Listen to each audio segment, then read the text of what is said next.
निरंजन अलख निरंजन हो अलख निरंजन.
निरंजन अलख निरंजन अलख निरंजन हो अलख निरंजन अलख निरंजन हो अलख निरंजन अलख निरंजन अलख निरंजन हो अलख निरंजन अलख निरंजन अलख निरंजन हो अलख निरंजन.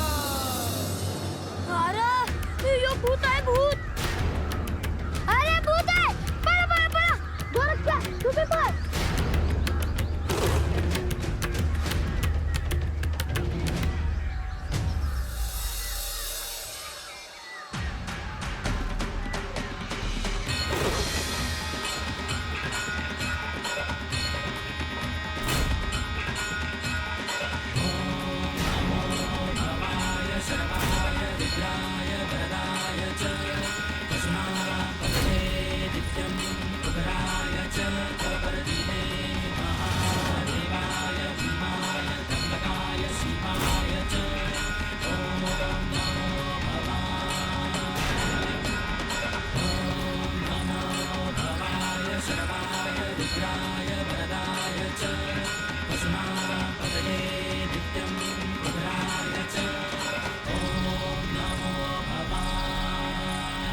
अरे यो कसला भूत आहे.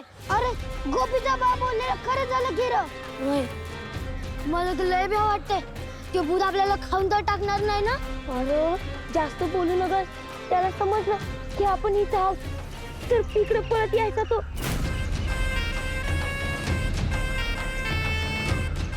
अरे पर तो गोरक्ष आहे कुठं. होय गोरक्ष कुठे दिसेना असं झालंय. तो आपल्या अगोदरच पळून गेला वाटतं.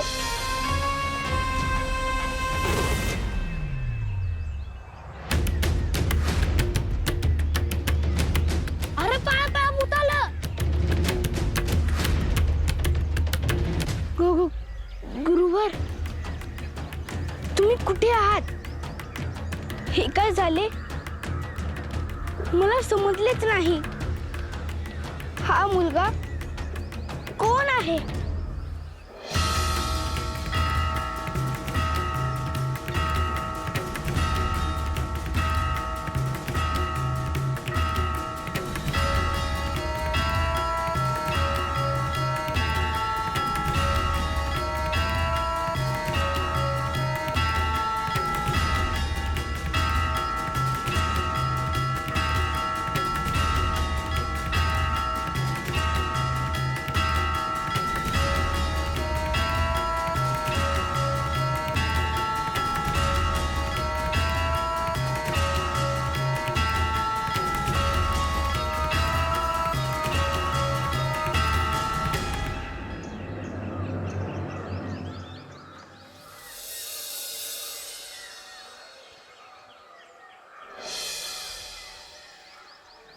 अहो, मी ताट वाढून देते, ते तुम्ही बालयोगींना देऊन येता का?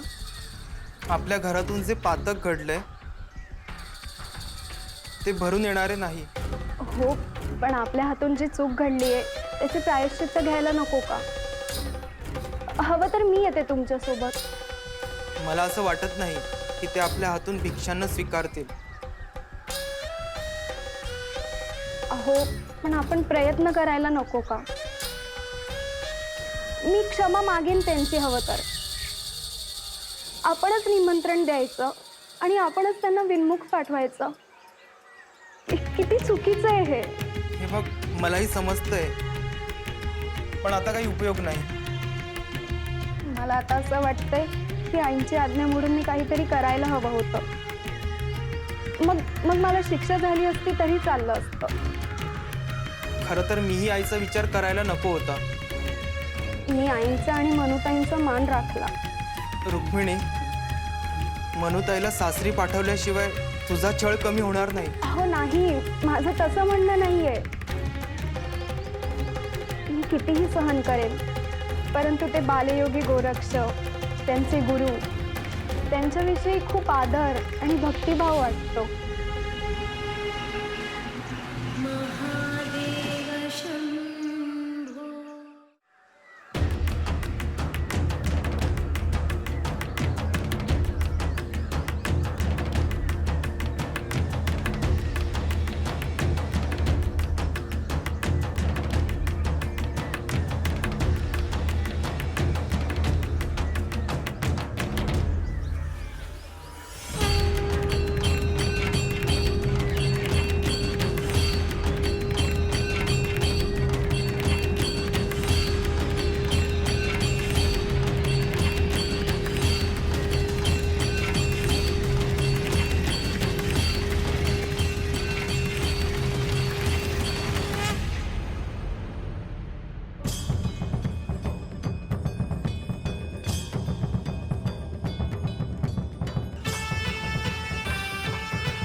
अहो, तिकडे भूत आहे, तिकडे जाऊ नका. वय वय वय वय अरे, हे काय म्हणता आहात? वय, खरंच सांगतोय. गोरक्ष आणि आम्ही समजे खेळत होतो तर भूत तयार झाला. तेच की. वय. बरं, तुम्ही घाबरू नका, मी आहे. तुम्ही ज्याला भूत म्हणत आहात ते कुठे आहे मला दाखवता? आम्ही लांबनच दाखवतो. आम्हाला लय भ्या वाटते. वय. परंतु गोरक्षला असं एकटं सोडून तुम्ही का पळता आहात? अहो, गोरक्षने भूत तयार केलं ना. वय वय. बर, कुठे काय आहे मला दाखवता का? मी तर नाही येणार. मॅबी. मी तुम्हाला आश्वासन देतो, तुम्हाला काहीही होणार नाही. पर आपल्या समजणी भूतानं खाऊन टाकलं तर? होय. काहीही होणार नाही. तुम्ही चला माझ्यासोबत. बरं, चला.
गर्दन पुतळा करण्या झाले एकाग्रचित्त गोरखराम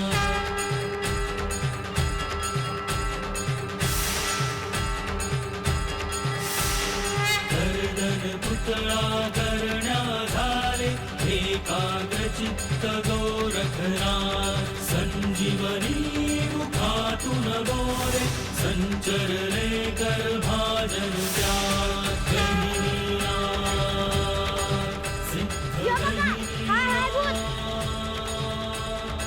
अरे बाळांनो, हे भूत नाही, हा साक्षात परमेश्वराचा अंश आहे. आता आपल्याला इथं थांबाय ना ग. चला घरला. चला चला चला.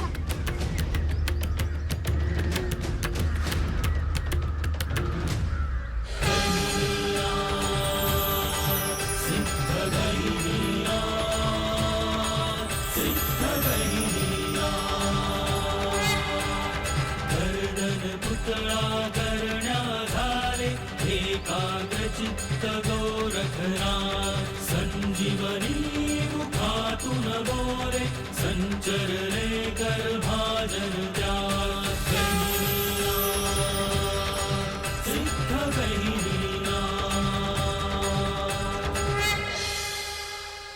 गहिनीया सिद्ध गहिनीया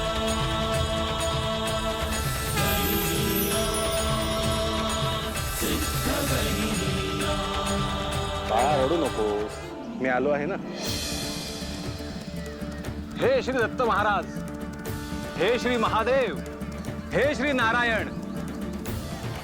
नाथ परंपरेमध्ये तिसऱ्या नाथाचा जन्म झाला आहे, परंतु कुणालाही याची जाणीव नाही.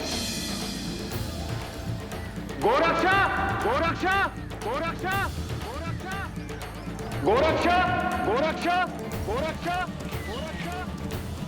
गोरक्ष गोरक्ष गोरक्ष गोरक्ष.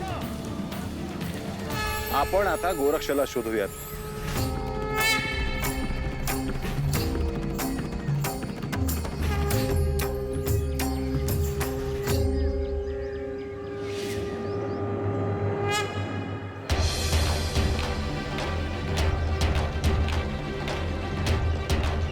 नाथ परंपरेमध्ये तिसरे नाथ आता प्रकट झाले आहेत.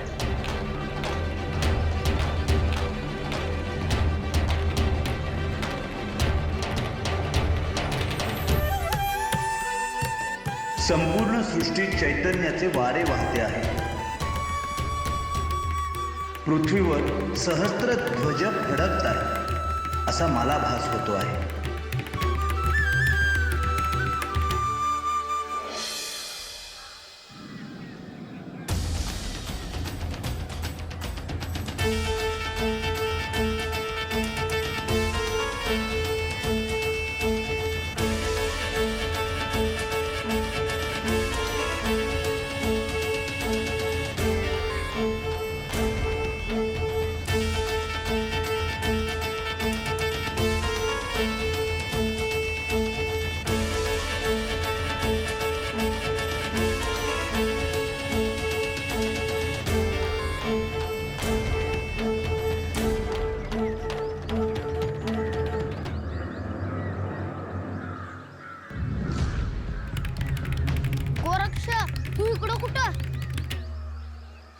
तिथून निघून आलो, कारण मला समजलेच नाही तो मुलगा कसा तयार झाला. पर तुझा गुरु आला होता तिथं. वय गुरुवर त्यांनी बघितलं का ते मुलाला? त्यांना त्याच्या जवळ जाताना पाहिलं आम्ही. पर आम्ही समजे पळून आलो. माझे गुरु कुठल्या दिशेला गेले आहेत?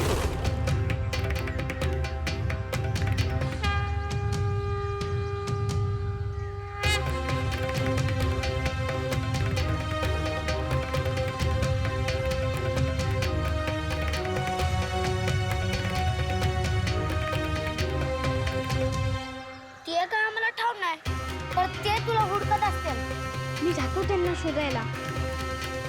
अरे पण त्याची तरी विचार, इथे पोरग कोण हाय, कुठून आलाय? त्यासनी तर समजल ना. होय, माझ्या गुरूंना सर्व माहीत आहे, परंतु मलाही त्या मुलाची भीती वाटली. पहिलं तू तुझ्या गुरुकडे जा. बरं, तुम्ही माझ्यासोबत येत आहे का? नाही आम्ही नाही येत. बरं, मी येतो.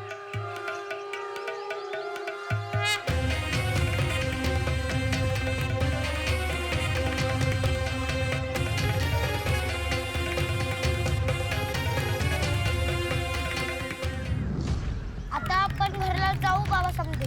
चला चला चला चला.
गोरक्ष समोर ये, मी तुला पाहिलं आहे.